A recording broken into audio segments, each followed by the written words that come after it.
The Coyote Point Kettlebell Club started when Dan Martin found out I was moving to California. And he said, hey, let's get together and work out. And I said, well, find a park. Because we wanted to find a gym, but then we thought, what gym wants a bunch of guys kind of hanging around and working out together and just inventing stuff. So he found the Coyote Point Park. And so he said, I'll bring kettlebells and sandwiches. So I said, okay. And so we got there. I got here on Monday, spent Tuesday unpacking. Wednesday, about halfway unpacked, I left to go to Coyote Point to work out with Dan and a bunch of others who just kind of all showed up. And since that time, every week, almost without exception, we gather and we work on our strength, our muscle building, our mobility, our flexibility, and our friendship and camaraderie. I've been coming for about 2 months now. I've been involved with the Dragon Door kind of community and Pavel's community, the Russian Kettlebell Challenge. Been active on the forum, and I saw some activity on the forum about it. I've also read some of Dan's books. Never Let Go is one of my favorites for sure. I heard that Dan was in town. I live about 25-30 miles away, and I figured I just couldn't miss coming out and meeting him. So I basically on the Dragon Door forum is where I heard about it, and been coming for a couple months and really love it.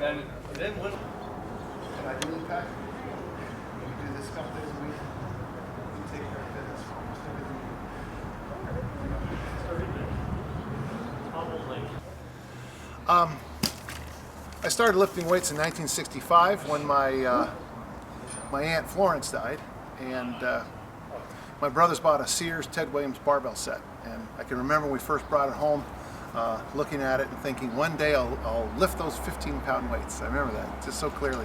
So I started doing, presses and simple stuff then. Kind of fell in love with it about then. I can remember in the 8th grade coming home and making sure I got my dumbbell workout in before I went to bed. So I've been lifting a long time. In the 9th grade, I was exposed to the Southwood program. You can read about it on my website. And that's when I learned how to power clean and do the press a little better to the front squat. And so I started falling in love with weightlifting. Strength and Health magazine helped a lot. And then when I was in high school, I was a discus thrower, football player, and I wasn't big enough. And so I met Dick Nottmeyer, who taught me the Olympic lifts, the snatch and clean and jerk. My degrees are in theology and history, but I've always had this great hobby and love of lifting. And through the years, I noticed that when I wrote an article in theology, I didn't get any money. I won a poetry contest and I got $25. But if I wrote an article for a strength magazine, I'd get $1,500. So quickly I learned that theology and poetry doesn't pay the bills. And so I've traveled all over the world. I've talked to some of the greatest lifting minds of all time. I've experimented with everything you can think of. And so here I am today. Now let's do a little elbow warming up. Let's do that little yoga thing we've been doing for the last few weeks. So push-up position plank. Now remember, not dropping our knees to the ground, but our chin is going as high as we can. Downward dog.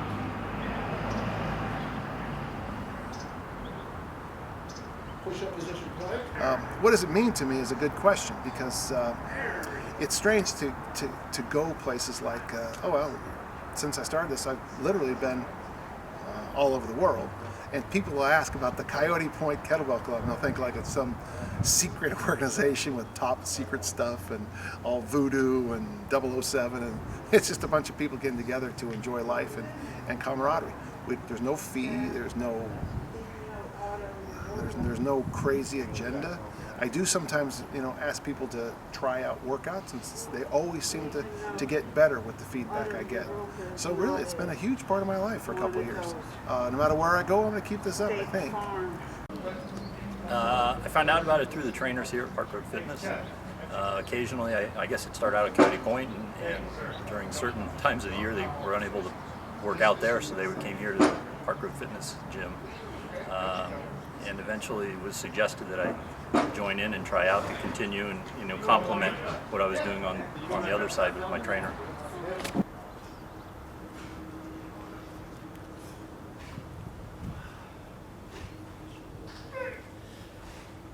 I was reading on Dan John's website and saw I mentioned it, so I checked out the Facebook group.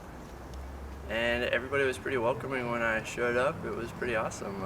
It was really fun, and it was more of a workout than I thought it would be, but it was definitely doable.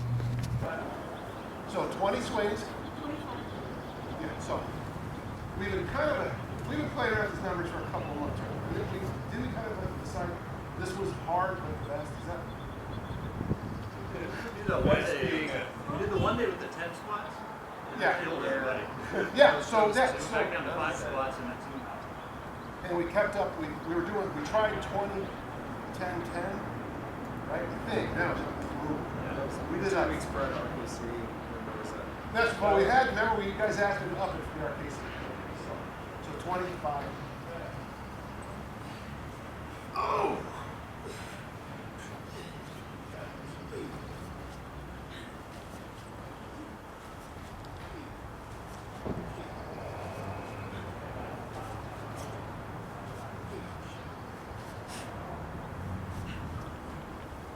Currently, I work with, the bulk of my work is with the military. That takes me away almost every weekend.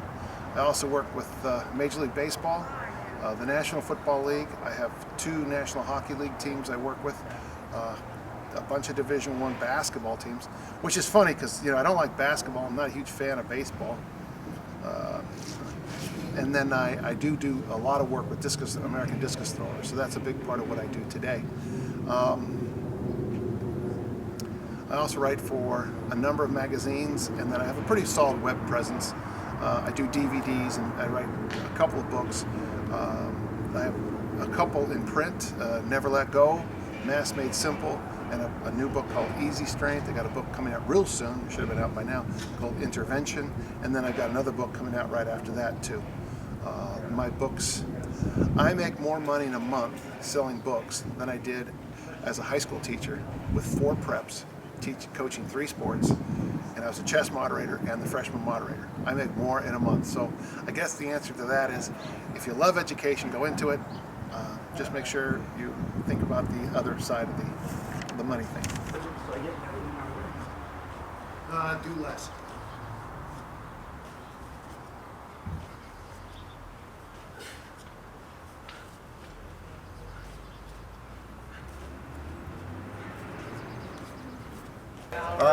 I'm really kind of focused on having fun.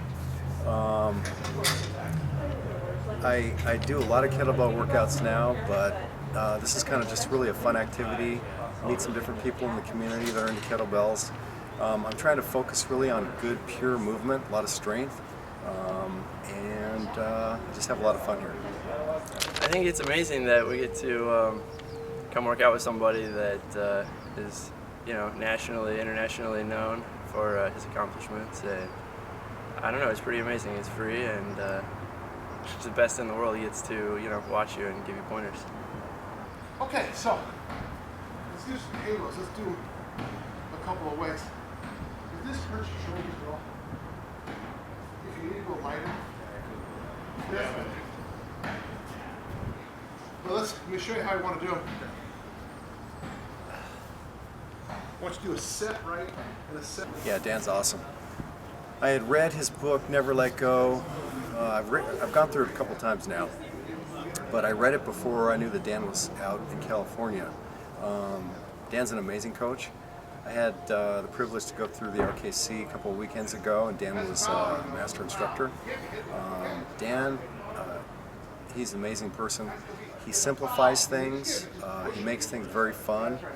His workouts are really cool because you really don't know you're working so hard, and he sneaks in a ton of things before it's even done. So a typical workout will do 250 to 300 swings, 150, 200 squats, maybe 100 to 200 squats, and by the time it's done, I don't even really know that I've done that much work. Plans for the Coyote Point Kettlebell Club.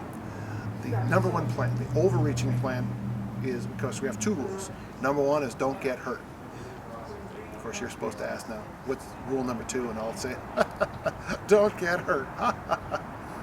Actually, the long term, our goal is to keep meeting and keep eating sandwiches and enjoy our company and stay as young as we can, as long as we can. Okay?